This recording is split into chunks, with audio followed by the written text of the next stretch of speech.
Thank you, Mr. Chairman. Ms. Monaco, I want to come back to this extraordinary letter and memorandum that the Attorney General of the United States issued yesterday. Practically every day brings new reports about this administration weaponizing the federal bureaucracy to go after political opponents. Frankly, I don't think we've ever seen anything like it in American history. I mean, for those of us who missed the McCarthy era, I guess this president is intent on bringing it to us, but with new force and new power and new urgency, unlike anything we've ever seen.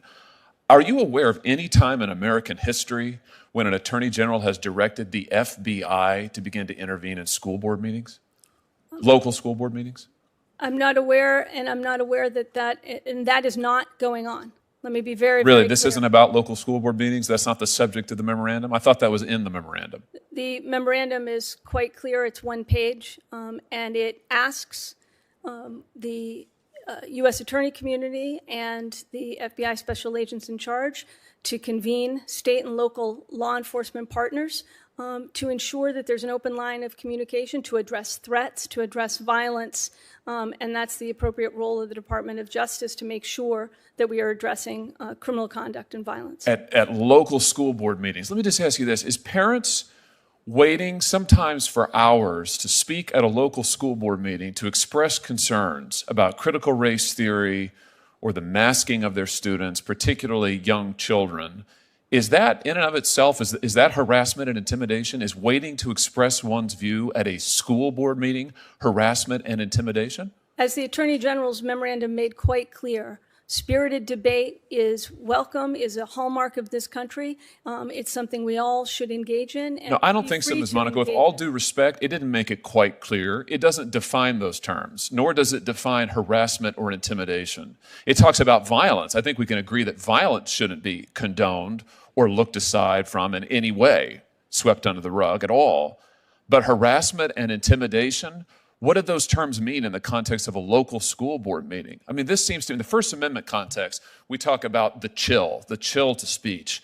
If this isn't a deliberate attempt to chill parents from showing up at school board meetings for their elected school boards, I don't know what is. I mean, I'm not aware of anything like this in American history. We're talking about the FBI.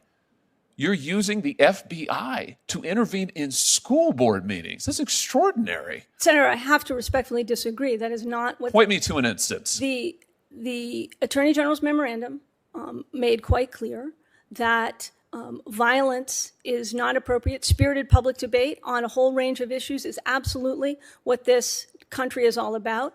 Then why is it being investigated by the FBI? It is not. When and if any situation turns to violence, then that is the appropriate role of law enforcement to address it.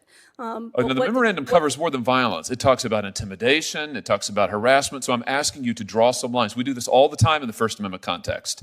This is the sum and substance of First Amendment law, so I expect that you'll be available and willing to do it now. Tell me where the line is with parents expressing their concerns, waiting for hours in these school board meetings. We've all seen the videos. This happened in my state. Parents have waited for hours. Sometimes the school board meetings have been ended before they can speak because the school board doesn't want to hear it. And now parents are told that if they wait and they express their views, that they may be investigated for intimidation? I don't know who's telling them that, Senator. The job of the Justice Department is to investigate crimes. When a situation turns to violence, when and if a situation turns to violence, it's the job of the Justice Department and local law enforcement to address that. The Attorney General's memorandum simply asked the U.S. attorney community, the FBI, and their counterparts to ensure that state and local law enforcement has an open line of communication to report threats, whether they happen in the context of election officials being threatened, whether they happen in the context of members of Congress being threatened, which the FBI responds to on a regular basis, as is appropriate. The job of the Justice Department is to address criminal conduct. You know, all I can say is this is truly extraordinary. I think you know it is. It's unprecedented. You can't point to a single instance where anything like this has happened before. And I think parents across this country are going to be stunned to learn, stunned, that if they show up at a local school board meeting, by the way, where they have the right to appear and be heard, where they have the right to say something about their children's education, where they have the right to vote, and you are attempting to intimidate them. You are attempting to silence them. You are attempting to interfere with their rights as parents and, yes, with their rights as voters. This is wrong. This is dangerous. And I cannot believe that an Attorney General of the United States is engaging in this kind of conduct. And frankly, I can't believe that you are sitting here today defending it. I intend to get answers to these questions. You won't answer my questions. I'm going to get answers to these questions. Mr. Chairman, we need to have a hearing on this subject. We need to hear from the Attorney General himself. He needs to come here, take the oath, sit there, and answer questions. We have never seen anything like this before in our country's history. And frankly, I want to say I think it is a dangerous, dangerous precedent.